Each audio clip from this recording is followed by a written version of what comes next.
मंगलम भगवान वीरो मंगलम गौतमो गणी मंगलम कुंद कुंदाद्य जैन धर्मोस्तु मंगलम सर्वमंगलमांगल्यम सर्वकल्याणकारकं प्रधानं सर्वधर्माणां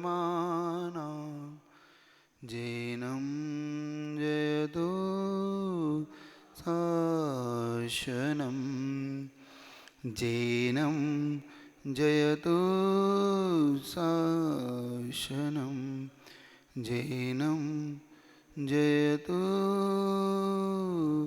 शासनम्। बलिदेवादिदेव श्रीकारी चिंतामणि पार्श्वनाथ भगवान की, संत शिरोमणि आचार्य गुरुवर विद्यासागर जी महाराज की, आचार्य प्रवर कुमुद चंद्र मुनि महाराज की, कल्याण मंदिर स्तोत्र विधान की।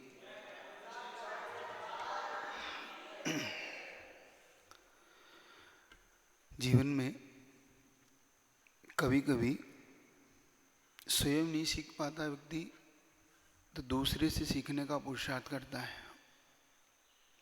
वो करना भी चाहिए कि जब हम अपनी योग्यता इतनी नहीं समझ पा रहे हैं, अपनी ज्ञान का अगर ऐसा नहीं अतिशय अपने जीवन में, तो दूसरे से भी सीखा जा सकता है।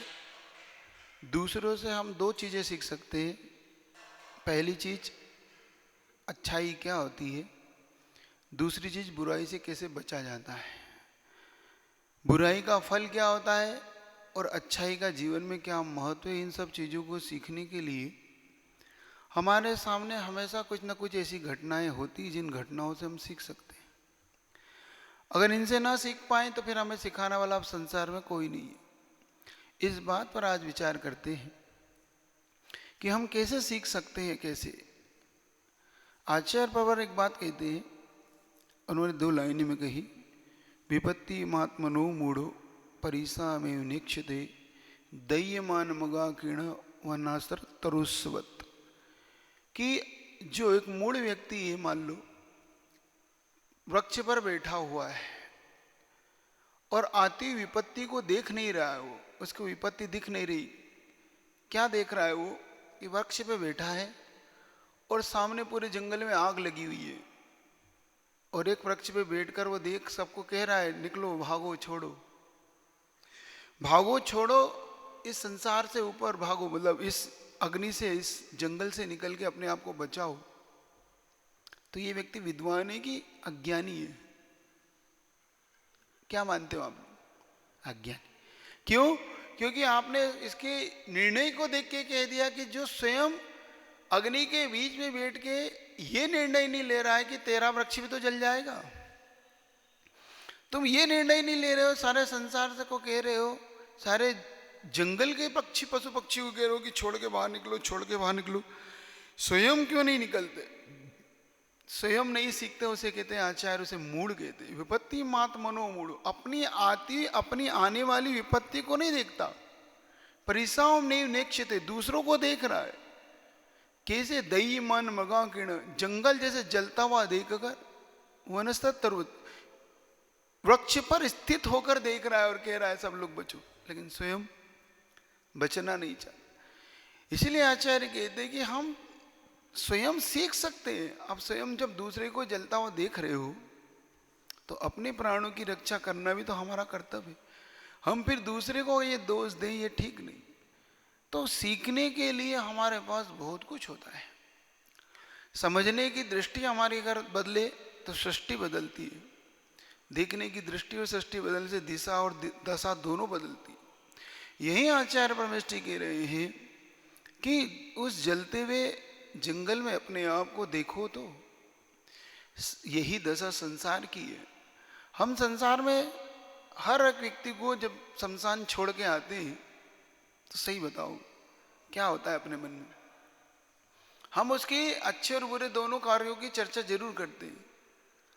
और वो जिस व्यक्ति ने इन दोनों की चर्चा करके संसार से ऊपर उठने का विचार बना लिया, वही इस संसार समुद्र से पार होने का भाव करता है। सीखने की जरूरत नहीं, हमें ये कहने की जरूरत नहीं इस मूड के समान भागो निकलो। स्वयं बचने की जरूरत है, इस समय स्वयं बचने की जरूरत है। इसलिए जो व्यक्ति ऐसा सोच लेता है वो विचार कर लेता है। सारा संसार धन और दौलत के लिए दौड़ता है। एक ऐसा उदाहरण देता हूं जो स्वयं सीख लेता है। आपके निकट, इस बड़े गांव के निकट हस्तिनापुर गांव है। बहुत हस्तिनापुर बहुत प्रसिद्ध क्षेत्र है। भगवान शांति कुंत और रघुनाथ का ये प्रसिद्ध क्षेत्र है। यहीं पर की घटना है, इतिहास इस बात का गवाह है। देखो, वहां पर एक महापद्म नाम के चक्रवर्ती राज्य किया करते थे, जो चक्रवर्ती थे। घटना घटती है उनके जीवन में कि उन्हें वैराग्य उत्पन्न होता है, और वैराग्य उत्पन्न होने पर अपने बड़े पुत्र विष्णु कुमार को मुनि बनाना, मतलब राजा बनाना चाहते थे और स्वयं मुनि बनना चाहते थे। तो उन्होंने अपने पुत्र को अपने निकट बुलाया। एक राजा का जो कर्तव्य होता है कि पुत्र बड़े अपने पुत्र को राज्य देकर अपनी प्रजा को संतुष्ट करके वो अपनी दीक्षा का अंगीकार करके वैराग्य धारण करता हुआ दीक्षा को अंगीकार कर लेता है। अब आप चिंतन करो, जब विष्णु कुमार को वहां बुलाया गया तो महापद्म कहते हैं कि पुत्र, अब तुम्हें इस राज्य को संभालना है, मैं अब यहां से जा रहा हूं। विष्णु कुमार ने सहज उनसे प्रश्न कर लिया कि पिताजी कहाँ जा रहे हैं आप, और मैं अभी आपकी छोड़ने की क्यों भावना हो रही है, ये राज्य छोड़ने की? आखिर मुझसे कुछ अपराध हो गया, भाई से कोई अपराध हो गया, उसके एक छोटे भाई भी थे पद्म, उनसे कुछ अपराध हो गया, किससे अपराध हो गया, आप क्यों छोड़ रहे हैं, ये सब सुख वैभव छोड़ना क्यों चाहते हैं? जब उन्होंने ये पूछा तो कहते नहीं ना, मैं तुमसे दुखी हूं, ना किसी से मुझे दुख नहीं, बस मुझे अंदर से वैराग्य हुआ है। मुझे अब ये सब जितनी भी चीजें, जितना भी ये राज वैभव जो कुछ है, मुझे अब ये सब अनित्य दिखता है। मुझे सब ये अविनश्वर की जगह विनश्वर दिखता है कि ये नियम से नष्ट होने वाला है, नियम से ये सब छूटने वाला है, ये सब मुझे व्यर्थ दिखाई देता है, ये सब मुझे जंजाल दिखाई देता है, संसार का कारण दिखाई देता है। और संसार का कारण दिखाई देता है, व्यर्थ है, अविनश्वर है, पुद्गल है, ये गलनशील है, ये सब मेरे लिए अब भाता नहीं। अब मैं अपनी आत्मा का कल्याण करना चाहता हूं। तो विष्णु कुमार पूछते हैं, पिताजी उससे क्या होगा, आप दीक्षा ले लोगे? मैं अनंत काल के लिए उस मोक्ष सुख को चाहता हूं, जिस सुख को प्राप्त करके मैं अनंत काल के लिए शाश्वत अनादि अनंत काल के लिए, अब सादि अनंत काल के लिए मैं उस सुख में डूब जाऊं। तो ये क्या दिक्कत है, यहाँ पर क्या दिक्कत है बेटा? मेरी आयु का कोई अब भरोसा नहीं, इसलिए मैं इसे अब छोड़कर अब वो पुरुषार्थ करना चाहता हूँ जो महापुरुषों ने किया। क्योंकि अब अपन शांति कुंत और रघुनाथ जैसे महान तीर्थंकरों के वंशज हैं, और उनके वंश में हमारा जन्म हुआ है। तो जब उनने अपना आत्मकल्याण किया तो मैं भी चाहता हूं कि अपना आत्मकल्याण करूं। ये बात सुनकर विष्णु कुमार गजब का प्रश्न करते हैं, जो सबको करना चाहिए। वो पिता से पूछते हैं, पिताजी आप मुझे क्यों देना चाहते हो? पिताजी ये मुझे क्यों दे रहे हो? नहीं बेटा, तुम्हें ये इस पे राज्य करो, सुख से रहो। तो पिताजी फिर आप क्यों छोड़ रहे हो? क्या कोई ऐसा पिता, उन्होंने देखो कितना अच्छा प्रश्न खड़ा किया।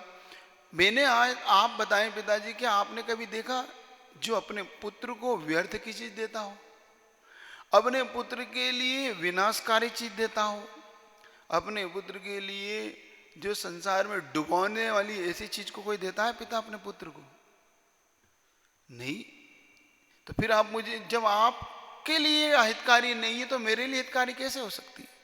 जब आपके लिए अविनश्वर है, संसार का कारण है, तो ये मेरे लिए भी तो संसार का कारण है। आप मुझे क्यों दे रहे हो ये चीजें? और जब आप नहीं रह लो तो मैं भी नहीं लूंगा। तो फिर मैं नहीं लूंगा, आप भाई से पूछ लो, छोटे भाई से, वो अगर लेता तो उसे दे दो, नहीं तो मैं तो अब वो लूंगा जो आप चाहते हो। जब आपने भी इस पुरुषार्थ को करने से मना कर दिया, मतलब इसके लिए आप भी नहीं चाहते वो वस्तु, मेरे लिए क्या। जब आपके लिए ही वो वस्तु ऐसी है तो ऐसी निकृष्ट वस्तु का मैं क्या करूँगा, इस राज्य का मैं क्या करूँगा। इस राज्य के लिए तो मात्र राग द्वेष ही तो होगा। इस राज्य को करने के लिए बताओ सिर्फ सत्ता का अभिमान मद ही तो होगा। मैं नहीं चाहता इसे। सोचो विष्णु कुमार मुनि उसी समय वो मुनि बने, अपने पिता के साथ साथ वो स्वयं मुनि बन गए। तो ये कहलाता है अंदर का ज्ञान, कि ज्ञानी ये जान लेता है कि जो चीज इनके लिए हितकारी नहीं है वो मेरे लिए हितकारी कैसे हो सकती है। फैसला देखो, फैसले कैसे किए जाते हैं कि जो तुम्हें पसंद नहीं वो मुझे क्यों दे रहे हो, या तो आप नहीं छोड़ो। आप छोड़ रहे हो तो आपका छोड़ना क्या बता रहा है कि ये वस्तु अनिष्टकारी है, तो मुझे क्यों दे रहे हो। ऐसा पिता कौन होता है जो अपने पुत्र को अनिष्टकारी चीज देता है। इतना सुनते ही पिता को ये गर्व हुआ कि देखो जो मैं कभी नहीं समझ पाया उसने आज इस उम्र में समझ ली इस बात को। और दोनों पिता पुत्र दीक्षित हुए, योग संयोग से पद्म मोक्ष गए, महापद्म मोक्ष गए। और विष्णु कुमार मुनि की घटना तो आपको विख्यात है, रक्षाबंधन पर उन्हीं के नाम से जाना जाता है। 700 मुनियों का उपसर्ग उन्हीं की अनुकंपा से दूर हुआ, वात्सल्य अंग उन्हीं में उनके नाम से ही प्रसिद्ध है आज। तो विचार करो, तो इसीलिए आचार्य परमेश्वर कहते हैं तुम उस मूर्ख की तरह मत बनो जो जंगल में बैठकर लगती आग को देखकर स्वयं तो नहीं बच रहा, संसार तो कह रहा है बचने की। ऐसा विचार करो कि हम जो बार बार लोगों का मरण देखते हैं, बार बार लोगों का दुख देखते हैं, तो हमें उस सुख की खोज करना चाहिए जो हमारे लिए आज तक नहीं मिला। उस सुख को खोजो जो कहाँ मिलेगा। इस सुख की जब एक बार अंतरंग से भावना हो जाएगी तब मानना कि तुम्हें इस गाथा का भाव समझ में आया।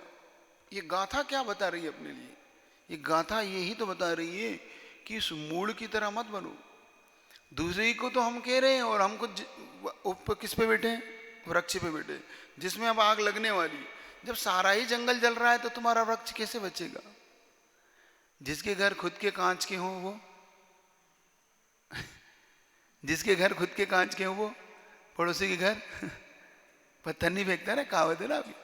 तो जिसका खुद का वृक्ष ऐसा हो और जलने के लिए वो दूसरे को क्या क्या बचा रहा है। विचार करो, चिंतन करना है इस बात पे कि हम अगर दूसरे को देख कर सीख सके, हम अपने आप को बचा सके, तो बस आचार्य परमेश्वर यही कह रहे हैं कि एक बार अपनी आत्मा को इस बात के लिए विश्वास दिलाओ, अंतरंग से इस बात को अपने अंदर से डालो कि नहीं, जब ये सारा संसार ही जल रहा है तो मुझे इस संसार से स्वयं को बचाते हुए पहले निकलने का पुरुषार्थ करो। और हो सकता है जिस मार्ग से तुम निकलो उस मार्ग से बहुत से लोग तुम्हारे पीछे पीछे सुरक्षित निकाय। होता है ना, जब आप मार्ग खोजोगे, तीर्थंकर ने जो हमें मार्ग दिया है ये उनकी खोज तो थी। तीर्थंकरों ने हमें जो मार्ग दिया है वो हमें ऐसा खोज के दिया कि हम उस मार्ग पे चल के स्वयं जैसे वो सुरक्षित निकल गए वैसे आप भी सुरक्षित निकल सकते हो। निकलने के लिए मात्र हमें उनका अनुसरण करना है, उनका अनुकरण करना है, और करना कुछ नहीं है। वो जो हमसे कहे गए वो हमें करना है। इतनी सी हमें समझ हो जाए तो अपन बच सकते हैं। तो इस संसार से ऊपर उठने के लिए आचार्यों ने कितना अच्छा रास्ता दिया, स्वयं चिंतन का विषय हमें दिया।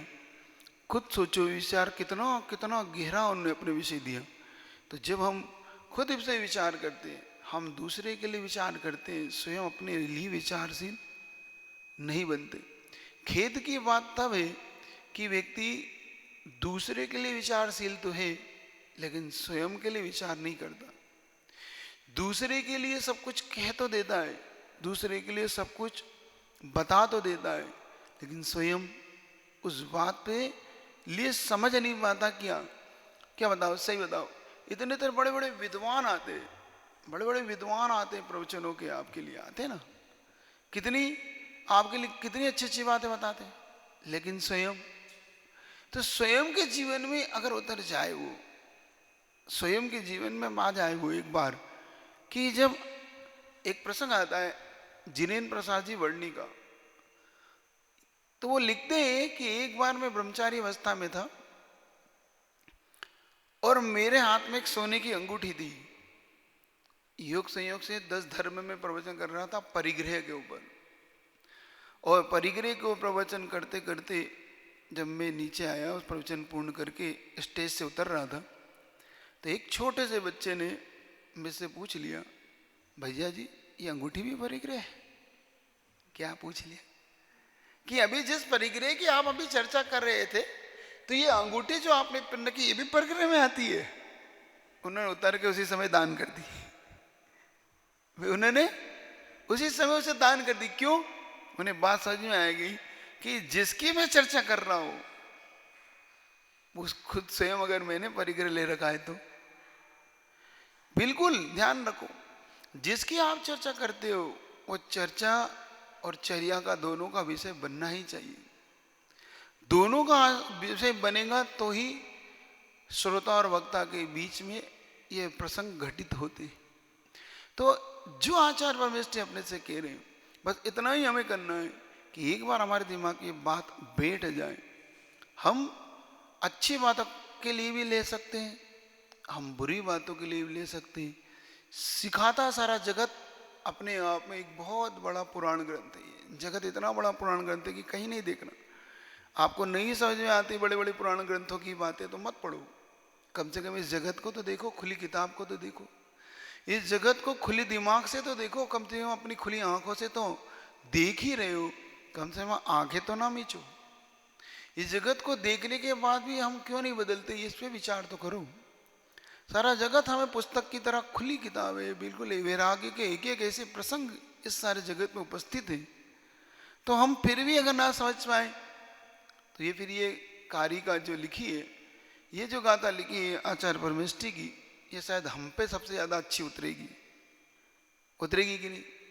कि हम उस मूर्ख की बात ही तो है जो सारे संसार को जलता देखकर सारे संसार को तो सलाह दे रहा है लेकिन स्वयं स्वयं अपने प्राणों को बचाने की चिंता नहीं करता। ऐसा ही होता है संसार में कि ज्ञान और कुछ नहीं करता।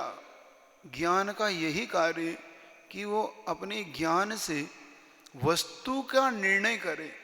ज्ञान का है ही ये कार्य। ज्ञान तब सम्यक ज्ञान माना जाता है, वह ज्ञान सम्यक ज्ञान होता है जो वस्तु का समीचीन निर्णय कर ले, वह ज्ञान सम्यक ज्ञान है। और ज्ञान कुछ नहीं, मिथ्या ज्ञान और सम्यक ज्ञान में इतना ही अंतर है।